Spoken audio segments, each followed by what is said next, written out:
we forget that the things that we can't see, like the mental health and the mindset work, is in growing our business. It's just not in that direct deliverable way and tangible way that we can attribute everything, X, Y, and Z to. Welcome to Built to Scale, where we have real conversations with entrepreneurs just like you about what it takes to build a thriving business without sacrificing your personal life. My name is Severinsen, and I help people make more money working with better clients while also working less. And now I'm sharing it all with you. Let's dive in.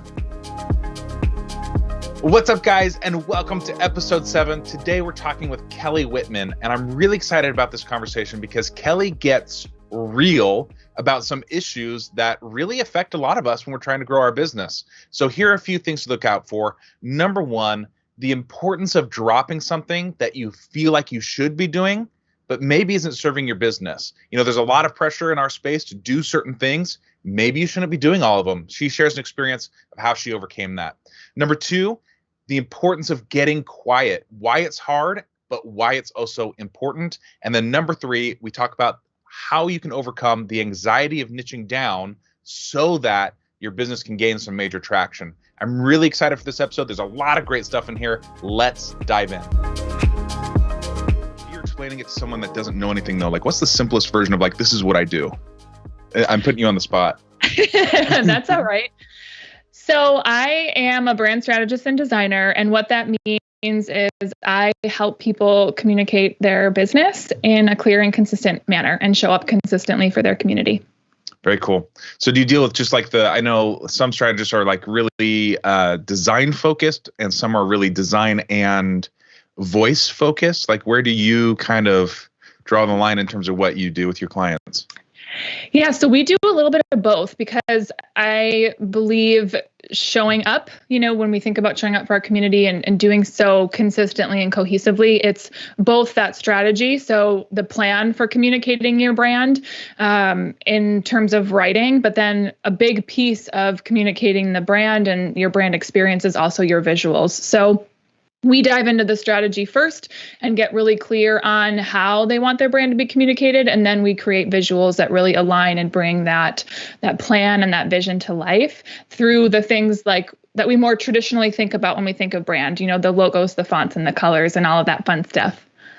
Yeah, cool. I think, what you just said about showing up for your community and everyone starts out thinking about brand as being just hey, what's my logo? And let me get on Fiverr and I got a logo. Now I've got a brand. That's so cool. But the idea of your brand actually supporting a cause and supporting a vision and supporting and showing up for a community, I think is next level entrepreneurship. And I think that's the path everyone needs to get on if they want consistent growth. You know what I mean? Mm-hmm. Well, we think about, when you're just getting started and it's so easy. I did this in my own business and I'm sure you probably were along the same lines. I think it's our just natural inclination to jump into the fun thing, right? And the easy thing, which is picking out a logo and picking out the fonts. But what we don't understand, and it's a learning process, whether you learn it by yourself or you work with a professional, is that your brand communicates so much more than just the logo and the fonts. And when you're not necessarily intentional about that, or you don't do the work to understand what that is, you can think that, oh, well, I have this logo, so I have a brand, and now I'm going to work on all of the other things, versus when you are intentional about it from the beginning of this is who I want to serve, so that my logo is going to speak directly to those people. And then it supports you in scaling and it supports you in reaching that next level because it's intentional and it's not just what you like and what looks cool, right? Yeah, I love that. It's the flipping of, because I think we all, man, you're right. 100%. You start with my first logo I bartered for, and then my second one I designed and had someone just mock it up for me. There's a switch at some point from this is all about me and I want to look good or I want to look professional to what is my audience really wanting and where am I taking them and what do I envision for them? And how do I communicate that to them? There's a switch there of internal versus external. Absolutely. And that's why, hiring a branding professional isn't always the best first step for someone. And that's why I think there's definitely a purpose for things like Fiverr and just going on and getting a logo to get you started, because a lot of the process of digging into that strategy and really understanding what you want your brand to stand for comes with experience and taking action. I know for me, when I just started my business, I didn't know what the hell I was doing. And I just, kind of threw something together. And then once you start working with people, you start to understand how you want your brand to show up and what you really want to be communicating. And then you have the knowledge and the information that you're kind of armed with and ready to give to someone when you decide to invest in your branding and really dig in and say, this is what I want my brand to be. I have that clarity and I'm ready to actually put it all together and then, go out and have fun with it. Yeah, totally. So I want to take a step back and I want to talk, about like where you started. So why entrepreneurship? Why starting your business? Like what got you into this whole path? I realized that I was unemployable. I think maybe by like a lot of entrepreneurs, I always thought that I could do things better. And I wanted to do things my way for everyone that I had worked with. I began in the nonprofit space and event management and marketing. And I, would throw out ideas and things wouldn't happen. And then I would get frustrated. My husband and I started a home renovation blog when we bought our first home about 6 years ago. And through connections that I had made with other bloggers, I started to notice that they needed support in digital marketing. And that's when I started offering services there and growing that organically. And through that, I met other bloggers and started, connecting with them and realizing that they needed support in marketing. And I was like, I know marketing, I can do this. So I started offering some marketing, just digital marketing services, social media management, things like that. And it started to grow or grow organically. And I'm like, oh, I could, had that little more, another nudge, right? Of like, you could actually do this for a business. And then about 8 months later, I had a friend through a previous job reach out to me, and her husband wanted to start this salsa company. She was like, hey, Kelly, can you do the marketing and the branding for us? I'm like, oh my gosh, this would be so much fun. Yeah. So I did it. Absolutely fell in love with the process, and I was hooked ever since. Like, yep, this is what I want to do. I want to design and I want to help people and support people with their businesses and their marketing. And the rest is history. Love that. There's so much in there, I think, that every entrepreneur can relate to, especially being unemployable and like being frustrated in your corporate job. I've said this before. I think, for me, I didn't like fit inside. I had this great opportunity to work with these cool companies, but I always felt unsatisfied and unhappy. And I thought there was something wrong in terms of like, I should be happy, or I should be like, man, I've got everything I want. I should be happy, right? And I just wasn't. And it wasn't until I started my business that I realized, oh, it's because I think differently and act differently. And I was in a box that I shouldn't have been in. Even at these great companies, I was in a box that I shouldn't have been in. So I think the real question that everyone has right now is, how did the renovation go? And did your marriage survive the renovations? I hear that is difficult. Well, we're still renovating. So it's going well, it's swimmingly, right? I mean, it's been almost 6 years and we're still going at it. And then yes, our marriage has survived. I will say I'm glad that we started with the renovating, and then I feel like now having a child, we've had so many arguments in the Home Depot aisle about paint colors and floor samples that now with a kid, it's like, this is easy stuff, right? We've tackled the hard part about coming together on figuring out what color we're going to paint our room. So the whole kid thing was easy breezy. That's good. That's really interesting. How do you balance renovation and business and family? Like how do you find that balance? It's a challenge. I mean, we're 4 months in at the time of this recording into having our first child. And I will say I'm thankful in that he also works from home. So having him here and, for calls like this, right, to get his support and being able to watch her, and then taking it day by day. I don't know, Craig, if you relate to this, but I am a very type A, and I'm very used to be, I should say, pre-child, was very like, this is my day. I'm going to get up at, 5 o'clock. I'm going to do X, Y, and Z. And then I'm going to jump into this. And then I'm going to do this. And it was very laid out. And a lot of the work that I've done on myself and just my, that nature, I guess, would be to realized that I have to have a lot more fluidity in my schedule and a lot more patience, and that things aren't always going to go the way that I want, especially with a 4-month-old. But I will say a lot of that the renovating has helped as well, because if anyone has renovated their house, you probably know that it never goes as planned. So just really leaning into, what can you work on and what do you have control? Very little, but what do you have control over? And then focusing your energy on there. And it's okay to be uncertain and just kind of go with the flow sometimes, which isn't the easiest answer. It's not always the easiest thing to do, but it helps. Yeah, I love that. And no, I'm the exact opposite. I wake up in the morning, I'm like, oh, I guess I better work today. What should I do?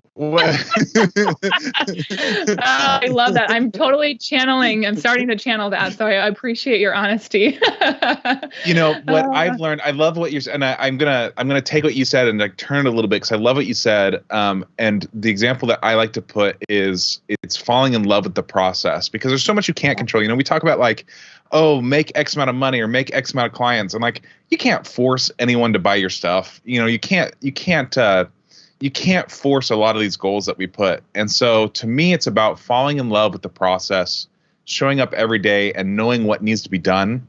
And I think that's why I'm so laid back about it. It's because I know the key things that if I show up and do these key things, the business moves forward. And there's so much more I would love to do. But as long as those key things get done, the rest is like gravy on top. It's like the bonus stuff that I get to get done. And that makes me feel really relaxed even when things don't go my way. Yeah. And I think the challenge, because I 100% I agree with you. I think one of the hardest things for me was understanding and getting quiet enough to know what those things were, right? When we're just starting out, everything can feel like it's a non-negotiable, and I have to show up on all of the social media channels, and I have to do all of the emails, and I have to have all of the landing pages and everything. I have to be everywhere all the time to everyone. And one of the best things that I did for my business was stop Instagram.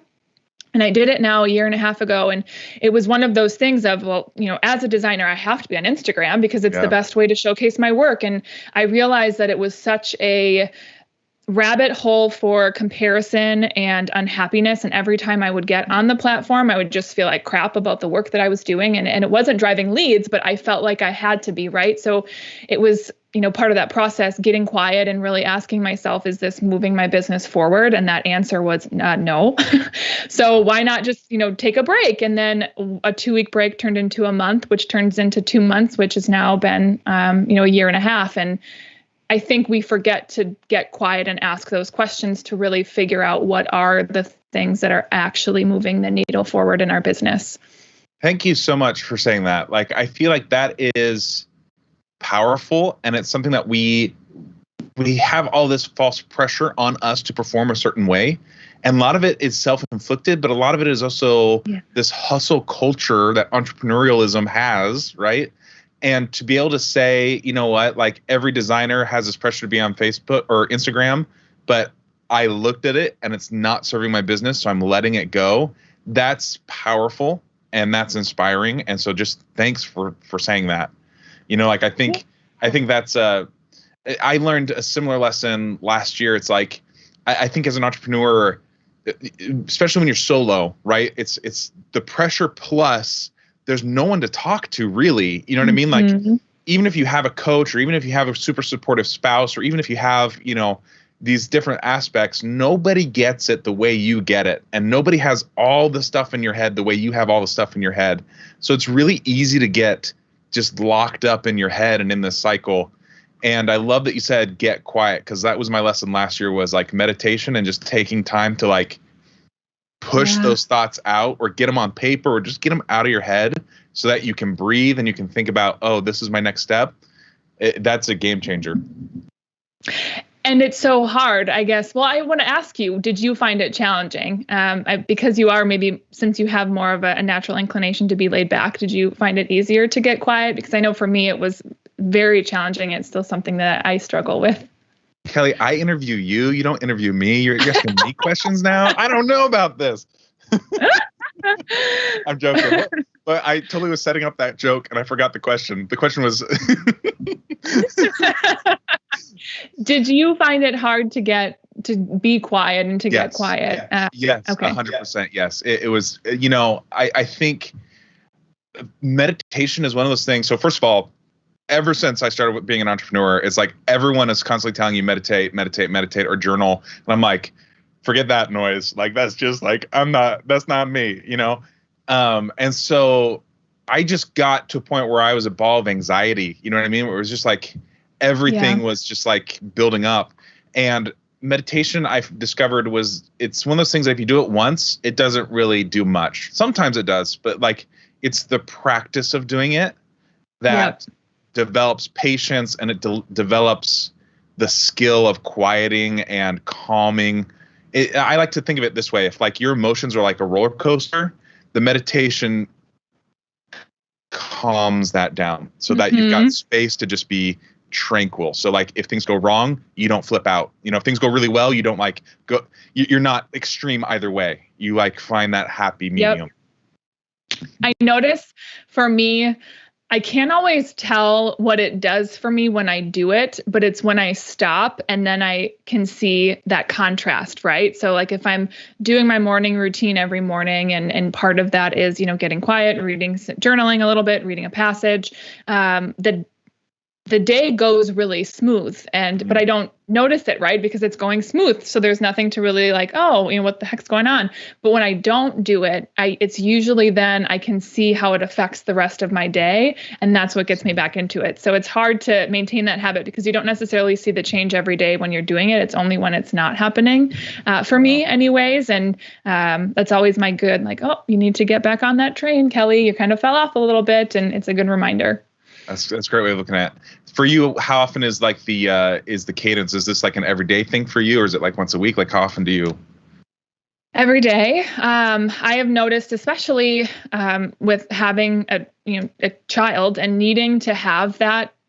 I agree with your roller coaster analysis and kind of that example. I am 100% the same way. It just helps me stay grounded throughout the day and realizing what's important and starting quiet. So every day I will journal and I'll do my gratitude practice of what am I grateful for today. And then I will also do a little bit of quiet meditation, not a lot, or usually in the morning, or if I go to bed and need some help sleeping. But I've noticed too on that piece, it really helps me fall asleep. And it's something that has become a non-negotiable. I know when I start to get busy or feel, right, I get that feeling of like, oh my gosh, I've got so many things to do and I'm so behind. That's when I really have to buckle down because it's usually the first thing that I'll let go of. I don't need to spend the 15, 20 minutes doing that this morning. I can just dive right into client work. And then the rest of my day is affected. So it's that story, right, that says, you don't need to do that. You're fine without it. You can just, sneak by this today. And then one day usually turns into 2 to 3. And then I realize that I've totally fallen off the bandwagon and I need to jump back in and get into it. So I think you just summarized the key that takes everyone forever to learn. And like you have to relearn it over and over again. It's things like health and mental health, like you have to prioritize those and build your day around them rather than try to fit them into your day. Like business will always just fill up whatever space you give it. So like if you're not intentional about, oh my goodness, I am going to do X thing. I'm going to walk every day, or I'm going to eat healthy, or I'm going to meditate. I'm going to do whatever it is that you need to do. Then it gets lost, right? Like you've got to build, and you've got to be what's the word? Like you can't feel guilty about it. Like you got to take it and you've got to be proud of it. You can't feel guilty about it, Yeah. And it's always that the thought is, for me, well, I should be doing something else, right? And I should be spending this time I only have 2 hours in between naps. I should be spending this on my clients or growing my business. And I always have to remind myself of, Kelly, this is the work that is growing your business, because if I'm not taking care of my mental health, I'm going to show up like shit for the rest of the day and I'm not going to be able to be creative, which is what my business is built on. And we forget that the things that we can't see, like the mental health and the mindset work, is in growing our business. It's just not in that direct deliverable way and tangible way that we can attribute everything, X, Y, and Z to. So we think it doesn't matter. At least that's usually what comes up for me. 100%. And I think, I felt a fire being lit in my belly as you're talking about that, because like one of the things I'm really passionate about is that we forget that life is meant to be lived. We're supposed to be happy too. You know what I mean? Like, it's okay to take time to be happy, or to take a nap, or to do whatever it is you need to do. And you don't have to feel guilty about that. That's part of the balance and beauty of life. You know what I mean? And it takes some untraining on our part, in terms of like, our culture and society is really built on, hard work equals money, and you got to do this and you got to do that, or you're not worthy of whatever you get. And that's just not true. That's not the way the world works. And so like, you've got to unlearn some of that stuff. But man, when you can live a life that's just awesome and fun. And not just for yourself too, but I think it affects how you show up for everyone else. And I've been, especially since having a kid, a lot more aware of how I want to be outside of my business, and realizing that how the things that I do and the work that I do in my business affects afterwards, right? Like, we don't, especially as entrepreneurs and business owners, we don't just work the 9 to 5 and then we get to check out, right? Even if we shut off, it still bleeds into the rest of our lifestyle. And if you're not taking care of yourself for your business, then it's not, how can you decide to take care of yourself outside of your business, because it does have play such an integral role of your entire life. Yeah. So taking care of yourself is taking care of your business, and vice versa, right? Like, because they're so closely related. Love that. So where are you going? What's the goal, where we're working towards? What's next for you and your business? Oh, I love this question, and it's changed, which is so exciting, right? I think depending on my season of life, I feel like it evolves, and it's so fun to see the different things that I want. So in this season right now, I'm in a space of hiring on and bringing on some team to support me and my business, so I can do the work that really lights me up, which is the branding, the strategy, the design, and the website design, but not the website building. So I brought on a website developer, and she's supporting me, and I have a virtual assistant who's doing the social media. As I mentioned, I am not a fan of Instagram, and I think that goes for just blanket social media. So she's helping support there. So I'm kind of in this phase of figuring out who my next hire will be, so that I can really focus on where my zone of genius is and support my clients in my best ability, and still give them a brand that supports them in their business, and all the facets that go into that. So scaling team, and then also bringing in and doing some digital products. I'm in the process of creating a brand messaging course that I'm really excited about, and hope to have that live here in the next couple weeks. And in this phase of how can I continue to support my clients and my community in helping them build a strong brand, but not necessarily work that I have to do one-on-one. I know you have kids too.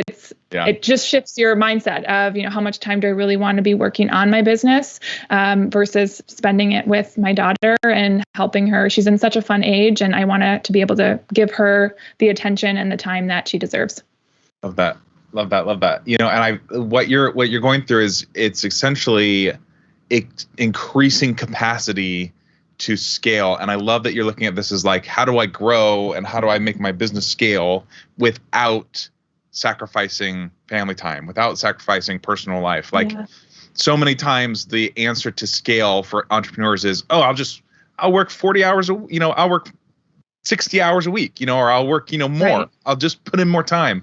And the truth is that when you leverage things like team, or a product like what you're offering that's one to many, man, that makes life so much easier to just be able to grow the business, have stable income, stable business processes, and have a life. So I love what you're doing with that.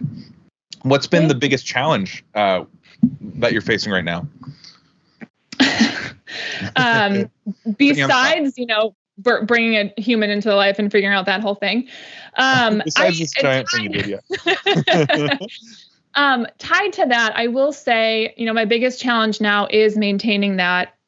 I don't want to say balance because I hate that word, but maintaining this idea of being able to support my lifestyle while still growing my business, because I still have, the dreams and the goals that I had for my business before I had child, they're still there. They're, if not more so, they're stronger because now it's even more of, oh, I want to support her. And I want to be able to do these things with her and my husband. We want to travel and all of these, new things that we want to add to our life that the business can support. So I think the challenge is growing while maintaining the level of integrity and the support that I want to have from my clients while not requiring me to work even more and show up more for my business and kind of doing the opposite, right? Being able to support my community and my clients even more while working less and what that looks like and figuring out what that looks like because this is all new territory for me. And it's exciting.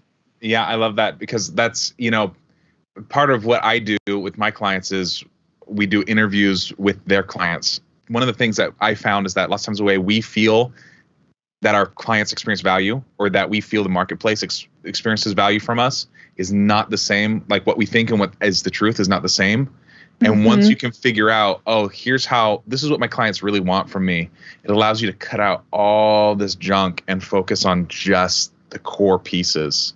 So that's so that's how you can do that, really bring in your business to focus on just those core things so that your business can grow without sacrificing, everything else. Yeah, that's wonderful. I'm sure you probably, with the clients that you work with, I'd be curious to find out what they think and then how radically different it is from what the client actually likes, right? Because we can get so in our head about the deliverables and, well, this is it for sure what they want. And then it's nowhere near. It's typically, sorry, I'm getting messages. Let me turn this off. It's typically adjacent, where it's like we think this one thing is it. I'll use myself as an example. I did this process. I do this every year. I'll do interviews with my clients, right? And this past time that I did it, I was building one type of business model. I was really following kind of like the coaching business model where I was trying to get more people into like a group program. And I thought that people were experiencing value more from my training and frameworks. And when I got into it, what they were telling me is, Craig, what we really like is the one-on-one plan and accountability. And I was like, wait a minute, that doesn't match where I'm headed. Maybe I should kind of switch gears here. And what I discovered is that, when you listen to your audience, I mean, I already knew this, but when you listen to your audience, man, they're going to tell you what is your unique positioning in the marketplace, like what sets you apart. And they're going to tell you exactly what they're going to purchase. And so you can just build it and they'll buy it. It makes everything so much easier. Like it makes your life so much easier if you just listen to the people who are throwing money at your face. Like, I know that sounds like such a duh thing, but how many of us, we do it all the time. All of us do it all the time where it's like, we think this is what you want. So I'm going to build it for you, but I didn't actually ask. And I don't really want to ask because I'm scared of the answer, but I got off track here. Your question was, how close is it? It's normally adjacent. You know what I mean? And in doing this with clients, I see normally it's like 1 or 2 steps away. What you think they want and what they actually want, you're close, but you're not quite there. Interesting. And it probably starts too. So a lot of the work that I do with clients when we're focusing on the strategy is really having them nail down their ideal client and figuring out who that is. And there's so much scarcity around that. Does that come up, or the people who come to you usually already have an idea of who they, based off of who they already have worked with, so they have that ideal client kind of picture or profile? That's a great question. So I think that lots of times, even when we niche, we don't really niche. You know what I mean? Like we choose our niche, I work with X people, doctors for some reason is always the example I use. So, I work with doctors, but like within the doctor field, there's a huge range of people still. So, in this process of interviewing your clients, what we actually will do is rank the clients. We'll figure out what's important to you. So like how much money they make, is that important? Like how much revenue you're getting off them? Do you enjoy working with them? Are they in the right places? Are you doing the work that, is their business in the right place? Is the work you're doing something you enjoy doing? We have all these criteria we rank them on so that you get a top and bottom clientele. And what you'll normally see is inside of that niche, there is a real sharp, they're at this business level, they are doing these things, they're in this industry. Like, you get a really clear picture of who they are.